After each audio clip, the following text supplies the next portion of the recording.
Hi guys, welcome to concept clarity. आज का जो वीडियो है वो है अमेरिकन रेवोल्यूशन के ऊपर, जो हुआ था 1965 1765 से लेके 1783 के बीच में। एक चीज़ मैं यहाँ पे कॉन्सेप्ट क्लियर कर देता हूँ कि एक होता है अमेरिकन वॉर ऑफ इंडिपेंडेंस। बहुत से लोग इसमें कंफ्यूज होते हैं, वो सोचते हैं अमेरिकन रेवोल्यूशन और अमेरिकन वॉर ऑफ इंडिपेंडेंस एक ही चीज़ है। ये एक्चुअल में एक ही चीज़ नहीं है। अमेरिकन वॉर ऑफ इंडिपेंडेंस हुआ था 1775 से 1783 के बीच में, और American war of independence part है। ठीक है, it is a part of American revolution. American war of independence एक पार्ट है अमेरिकन रेवोल्यूशन का। एकदम से शुरू से ही वॉर नहीं हो गया था, पहले रेवोल्यूशन हुआ था, धीमे धीमे धीमे प्रोग्रेस करता हुआ 75 में वॉर स्टार्ट हुआ था। तो इसको ध्यान रखिएगा। चलिए अब स्टार्ट करते हैं कि इस वीडियो में हम क्या पढ़ेंगे। हम इस वीडियो में पढ़ेंगे आज कि कौन कौन सी पार्टीज इन्वॉल्व थी इंडिपेंडेंस के वॉर में अमेरिका के। सेकंड हम पढ़ेंगे कि किस वजह से वॉर हुआ, ठीक है, क्या रीज़न क्या था वॉर होने का। चलिए सबसे पहले देखते हैं कि कौन कौन सी पार्टीज इन्वॉल्व है, वॉर हुआ क्यों। देखिए ये जो वॉर हुआ था, ये इसमें तीन पार्टीज इन्वॉल्व थी। सबसे पहली अमेरिका, ठीक है, अमेरिकन कॉलोनीज, आप इसको अमेरिका ले सकते हैं। एक तो अमेरिका इन्वॉल्व था। सेकंड इन्वॉल्व था इसमें ग्रेट ब्रिटेन। तीसरा इसमें इन्वॉल्व था फ्रांस। अब मैप में देख लेते हैं तीनों कहाँ कहाँ पे हैं ताकि इजी हो जाए समझने में। ग्रेट ब्रिटेन तो देखिए ये रहा। ग्रेट ब्रिटेन को मैं बहुत बार वीडियो में इंग्लैंड भी बोलूँगा, लेकिन थोड़ा डिफरेंस होता है। England is a part of great Britain, ठीक है। इंग्लैंड ग्रेट ब्रिटेन नहीं है, पार्ट है ग्रेट ब्रिटेन का, लेकिन हम यूज़ कर सकते हैं। जैसे ये रहा, ये इंग्लैंड, इंग्लैंड पार्ट है ग्रेट ब्रिटेन का, बट वीडियो में मैं इसको इंटरचेंजेबली यूज़ करूँगा। सेकेंड कौन सा इसमें फ्रांस कहाँ पे है, फ्रांस ही है, इसके नीचे ही है ग्रेट ब्रिटेन के। तीसरा ये अमेरिकन कॉलोनीज थी। तो इन तीन के बीच में वॉर हुआ, ठीक है, ये तीनों इन्वॉल्व थी वॉर में। अमेरिकन कॉलोनीज 13 कॉलोनीज थी ये, ग्रेट ब्रिटेन और यहाँ पे फ्रांस। ये देख सकते हैं आप, ये है ग्रेट ब्रिटेन, मैप में मैंने दिखाया, क्लियर करा है। ये ग्रेट ब्रिटेन है आपका, और ये आपका है फ्रांस, ठीक है। अब थोड़ा सा और क्लियर हो गया होगा आपको। चलिए आगे बढ़ते हैं। सबसे पहली बात कि रीज़न क्या हुआ कोलोनाइजेशन का, ठीक है। ये अमेरिका है, ठीक है, north America, north American continent में ही हुआ था वॉर। साउथ अमेरिकन कॉन्टिनेंट का कोई लेना देना नहीं है इस वॉर में। यूरोपियन पावर्स क्या चाहती थी, बिजनेस, ठीक है। यूरोपियन पावर्स को चाहिए था बिजनेस। बिजनेस कैसे चाहिए था, मान लीजिए अमेरिका में प्रोड्यूस होता है कॉटन, ठीक है, तो यहाँ से ये अमेरिकन कॉटन है, ठीक है। अमेरिका का जो कॉटन था, रॉ मटेरियल, ये एज अ रॉ मटेरियल ये लोग कहाँ ले जाते थे, यूरोप में, ठीक है। यूरोप में इस कॉटन का क्या बनाते थे वो, मान लीजिए शर्ट बना दी, टी शर्ट बना दी, उसको सेल कहाँ करते थे, वापस अमेरिका में। तो क्या कर रहे हैं लोग, बिजनेस कर रहे हैं, ठीक है। अमेरिका से कॉटन लेके आए, यूरोप में इस कॉटन का शर्ट बनाया, टी शर्ट बनाया, वापस कहाँ भेज दिया, अमेरिका में। तो अमेरिका में इसको सेल आउट करते थे। तो ये लोग यहाँ पे क्यों आए थे, मेनली मर्केंटाइलिज्म के लिए आए थे, यानी कि बिजनेस करने के लिए आए थे, ट्रेड करने के लिए आए थे। जैसे ईस्ट इंडिया कंपनी आई थी ना इंडिया में, सेम वही कॉन्सेप्ट है। अच्छा, अब ये देख लीजिए, ये अमेरिका को किस किसने ऑक्यूपाई कर रखा था।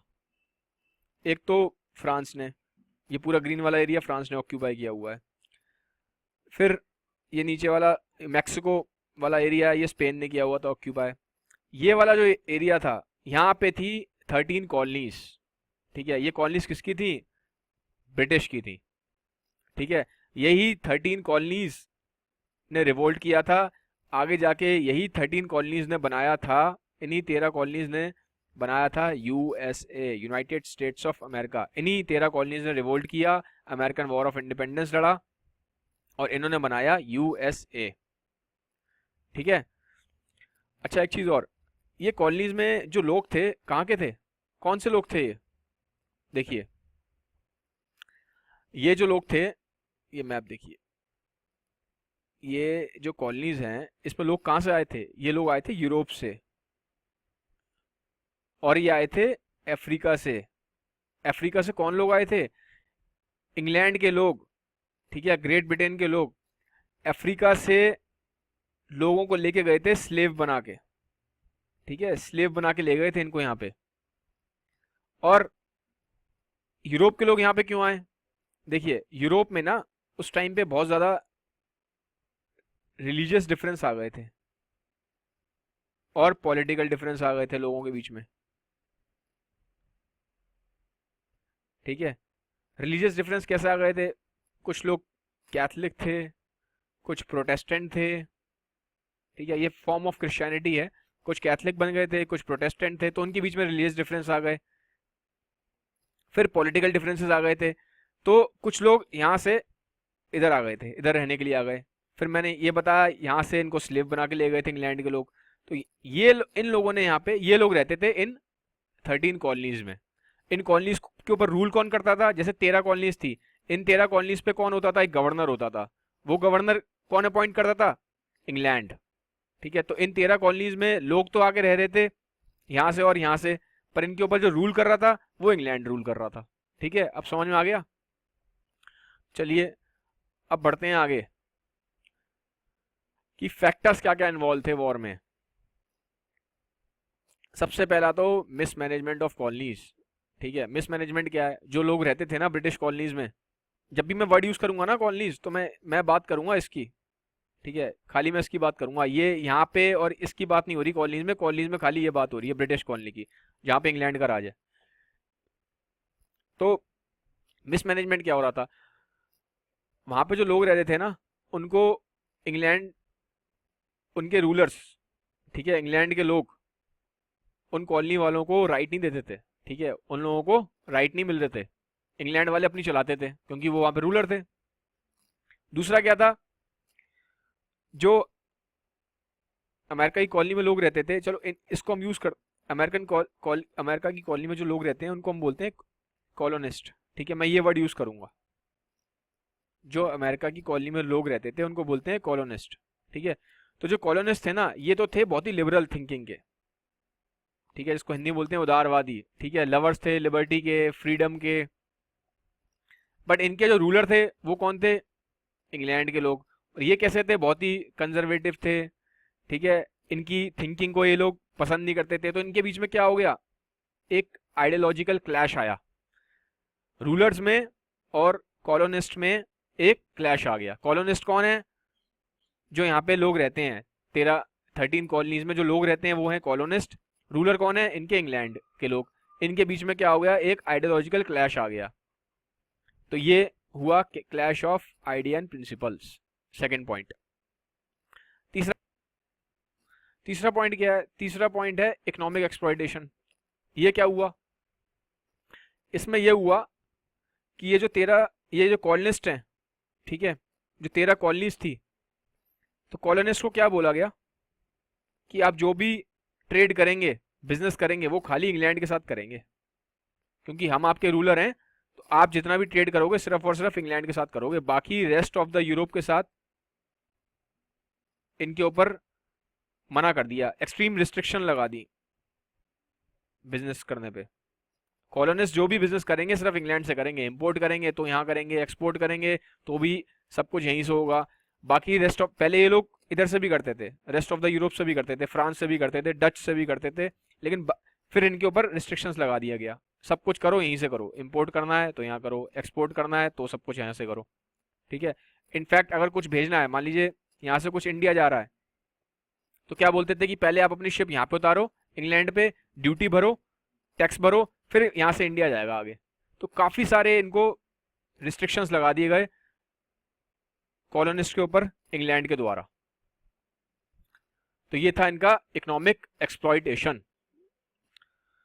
अब एक काफी बड़ा रीजन है जिसकी वजह से अमेरिकन रेवोल्यूशन हुआ वो है 7 ईयर्स वॉर विद फ्रांस। ठीक है, इसमें क्या हुआ, इंग्लैंड और फ्रांस के बीच में वॉर हुआ था। ठीक है, किसके बीच में हुआ था, इंग्लैंड और फ्रांस के बीच में हुआ वॉर। ठीक है, देखिए जो कॉलोनिस्ट थे ना वो फ्रांस से बहुत डरते थे। ठीक है, ये एक वजह थी कि उन्होंने इंग्लैंड, अभी तक इंग्लैंड का ज्यादा विरोध नहीं किया, इंग्लैंड का ज्यादा रिवोल्ट नहीं किया, क्योंकि इंग्लैंड इनको प्रोटेक्शन प्रोवाइड कर रहा था फ्रांस से। ये फ्रांस है यहाँ पे। ठीक है, तो ये जो कॉलोनिस्ट थे ये थोड़ा फ्रांस से डरते थे, और इंग्लैंड इनको प्रोटेक्शन प्रोवाइड कर रहा था कॉलोनिस्ट को, तो इसलिए ये अभी तक रिवोल्ट नहीं कर रहे थे इंग्लैंड के खिलाफ। लेकिन इंग्लैंड और फ्रांस का जब वॉर हुआ, ठीक है, ये 7 ईयर्स वॉर हुआ था इंग्लैंड और फ्रांस का, तो इंग्लैंड ने क्या करा, फ्रांस को हरा दिया। ठीक है, फ्रांस क्या हुआ, हार गया। फ्रांस क्या हो गया, हार गया। फ्रांस की डिफीट हो गई थी इस वॉर में। अब जो कॉलोनिस्ट थे उनका फ्रांस से जो डर था वो खत्म हो गया। अब फ्रांस से उनको डर था नहीं कुछ, इसलिए अब उनको इंग्लैंड की सपोर्ट की जरूरत नहीं थी, तो उन्होंने फिर धीमे धीमे रिवोल्ट करना शुरू कर दिया। ठीक है, ये तो है एक पॉइंट। दूसरा क्या हुआ, जब वॉर हुआ, वॉर होगा तो खर्चा तो होता है, तो इंग्लैंड का बहुत खर्चा हो गया था फ्रांस से लड़ने में। अब वो खर्चा कहाँ से निकाले इंग्लैंड, इंग्लैंड ने वो खर्चा निकाला इनके ऊपर एक्स्ट्रा टैक्स लगा के। किस पे टैक्स लगा दिया, कॉलोनिस्ट पे, यहाँ के लोगों पे जो यहाँ रहते थे इनके ऊपर टैक्स लगा दिया, क्योंकि इंग्लैंड को अपना जो उन्होंने वॉर के टाइम पे जितना खर्चा किया था वो सारा उनको खर्चा रिकवर करना था। तो ये भी, ये इम्पोज करा इनके ऊपर टैक्स, तो ये भी एक बहुत बड़ा रीजन बना था आगे जाके रेवोल्यूशन का। ठीक है, फिर ये एक चीज और बताता हूँ, इंग्लैंड इस वॉर में जो 7 ईयर वॉर हुआ है इसमें हार गया, सॉरी फ्रांस हार गया था। डिफीट किसकी हुई थी, मैंने पहले ही बताया, फ्रांस की डिफीट हुई थी। इंग्लैंड जीत गया था इस वॉर में, 7 ईयर वॉर में। ठीक है, तो इंग्लैंड को बहुत ज़्यादा क्या था, एक तरह से रिवेंज लेना था, क्योंकि हार गया था, बेइज्जती हो गई थी, इसको रिवेंज लेना था। किससे लेना था रिवेंज, इंग्लैंड से। तो जब बाद में वॉर हुआ था ना, अमेरिकन वॉर ऑफ इंडिपेंडेंस, उस टाइम पे इसी रिवेंज के चक्कर में फ्रांस ने सपोर्ट किया था अमेरिकन कॉलोनिस्ट को। ठीक है, ये जितने भी लोग थे ना, फ्रांस ने बाद में सपोर्ट किया था ये इनको कॉलोनिस्ट को। क्यों, क्योंकि उसको बदला लेना था इंग्लैंड से अपनी हार का। ठीक है, to take the revenge of the defeat France started helping the colonies to gain their independence. इनको इंग्लैंड के शासन से बाहर आने के लिए फ्रांस ने बाद में बहुत हेल्प किया था। आई होप आपको ये क्लियर हो गया होगा। ये पिक्चर है, आप देख सकते हैं किस तरीके से वॉर की पिक्चर है, इंग्लैंड और फ्रांस के बीच में जो वॉर हुआ था उस टाइम का। उसके बाद इंग्लैंड ने बहुत सारे क्या करे, कॉलोनिस्ट के ऊपर एक्ट लगा दिए। ठीक है, एक्ट कुछ नहीं थे, सिर्फ टैक्स लेने का तरीका था, टैक्स लेते थे। तो कुछ एक्ट बताता हूं मैं आपको, फेमस एक्ट्स हैं। शुगर एक्ट, शुगर एक्ट में क्या था, बैन कर दिया इंपोर्ट ऑफ मोलासेस, एक तरह की शुगर है। ठीक है, from countries accepted England, except for England, मतलब जो भी अब कॉलोनिस्ट, जो भी जो 13 ये कॉलोनिस्ट हैं, 13 कॉलोनीज हैं, इनके अंदर जो भी शुगर आएगी वो कहाँ से आएगी, सिर्फ और सिर्फ इंग्लैंड से आएगी, बाकी कहीं से नहीं आएगी। वो मैंने आपको स्टार्टिंग में बता दिया है कि इन्होंने बहुत सारा रिस्ट्रिक्शन लगाया, जो भी चीज़ें आएंगी सिर्फ और सिर्फ इंग्लैंड से ही आएंगी। तो ये एक शुगर एक्ट था कि जो भी आप चीनी मंगवाएंगे सिर्फ और सिर्फ इंग्लैंड से ही मंगवाएंगे, बाकी आप कहीं से चीनी नहीं मंगवा सकते। फिर एक एक्ट था स्टैंप एक्ट। स्टैंप एक्ट में क्या था कि अगर कोई भी आप colonist piece of paper use करते हैं, ठीक है, कोई भी पीस ऑफ पेपर यूज होगा तो उसके ऊपर आपको टैक्स देना पड़ेगा। तो ये था आपका स्टैंप एक्ट। तीसरा था टाउनशेड एक्ट। इसमें क्या था, फिर वही ड्यूटी लगा दी, टैक्स लगा दिया किसके ऊपर, अगर कुछ भी आप इंपोर्ट कर रहे हो, लेड इंपोर्ट कर रहे हो, ग्लास इंपोर्ट कर रहे हो, पेन, टी, पेपर, कुछ भी आपको इंपोर्ट करना है उसके ऊपर टैक्स भरो। तो मेनली अगर आप एक जिस्ट निकालेंगे, एक समराइज करेंगे, तो ये एक्ट्स कुछ नहीं थे, एक्स्ट्रा टैक्स लगाया गया था कॉलोनिस्ट के ऊपर। किसने लगाया था, इंग्लैंड के लोगों ने, इंग्लैंड के रूलर्स ने, क्योंकि ये लोग इन पर रूल कर रहे थे।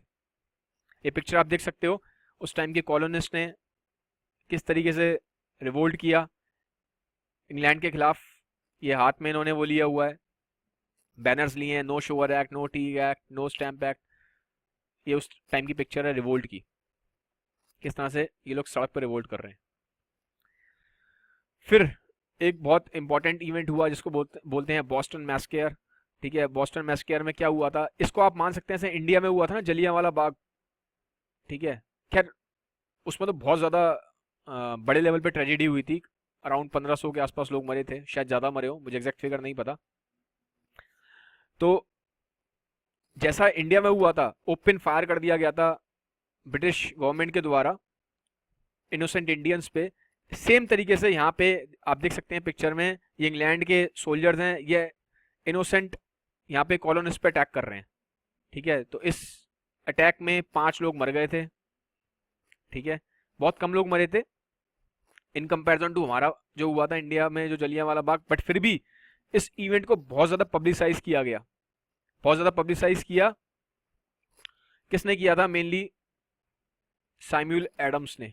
ठीक है, ये लोग क्या चाहते थे, ये लोग अब चाहते थे कि जो अमेरिका है, ठीक है, जो कॉलोनिस्ट हैं, जो 13 कॉलोनीज हैं, इनको आज़ादी मिले। किससे आज़ादी मिले, इंग्लैंड से।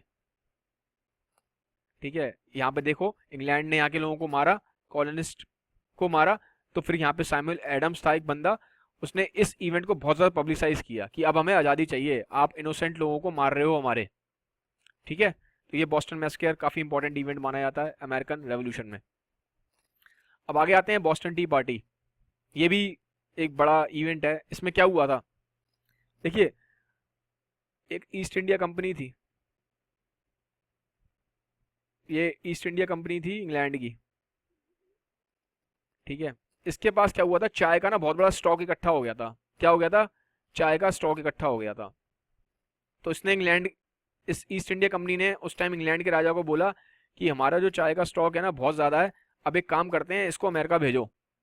कहाँ भेजो, अमेरिका भेजो, कॉलोनिस्ट को भेजो, वो लोग कंज्यूम करेंगे इसको, क्योंकि स्टॉक मेरा बहुत ज़्यादा हो गया, हमें नुकसान हो रहा है। राजा ने कहा ठीक है भेज देते हैं, और राजा ने क्या करा, बहुत ज़्यादा टैक्स लगा दिया उस चाय के ऊपर, बहुत ज़्यादा चाय के ऊपर लगा दिया टैक्स। तो फिर जब ये शिप्स में भर भर के चाय आई अमेरिका में, तो वहाँ पे जो कॉलोनिस्ट थे उन्होंने रिवोल्ट कर दिया, उन्होंने कहा हम ये चाय नहीं खरीदेंगे, इस पे आप बहुत ज़्यादा टैक्स लगा रहे हैं, हमें नहीं चाहिए ये चाय। ठीक है, फिर इन लोगों ने क्या किया, शिप के पास गए, जो कॉलोनिस्ट थे, वो ईस्ट इंडिया कंपनी की शिप्स, ये ईस्ट इंडिया कंपनी की शिप्स हैं, ईस्ट इंडिया कंपनी की शिप्स पे गए और जितने भी चाय के डिब्बे हैं उनको पलट दिया पानी में, समुद्र में, देख सकते हो आप। ठीक है, तो ये जो पार्टी है, ऐसा नहीं कि चाय की कोई पार्टी हुई है, ये सिर्फ एक वर्ड यूज किया गया है।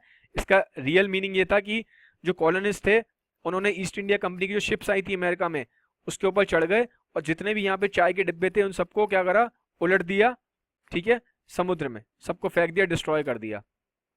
तो ये इसको इसको भी किसने करा, ये भी हुआ under the leadership of Samuel Adams, इनका काफी रोल है। ठीक है, उसमें अमेरिका के रेवोल्यूशन में, तो सैमुअल एडम्स के ही नेतृत्व में, उसकी उन्हीं की ही लीडरशिप में सारे कॉलोनिस्ट गए, शिप में चढ़े ईस्ट इंडिया कंपनी की, और जितने भी यहाँ पे चाय के डिब्बे थे उनको पलट दिया, ये आप देख सकते हैं पिक्चर में। तो ये है बॉस्टन टी पार्टी। तो गाइज ये था हमारा वीडियो, अगर आपको वीडियो पसंद आया हो तो सब्सक्राइब करें हमारे चैनल को, हिट करें लाइक बटन पे, शेयर करें इस वीडियो को, ताकि लोगों को हिस्ट्री अच्छे से इजी वे में समझ में आए। आपके इनपुट्स और कमेंट्स वेलकम है। Have a nice day, bye bye, thanks for watching.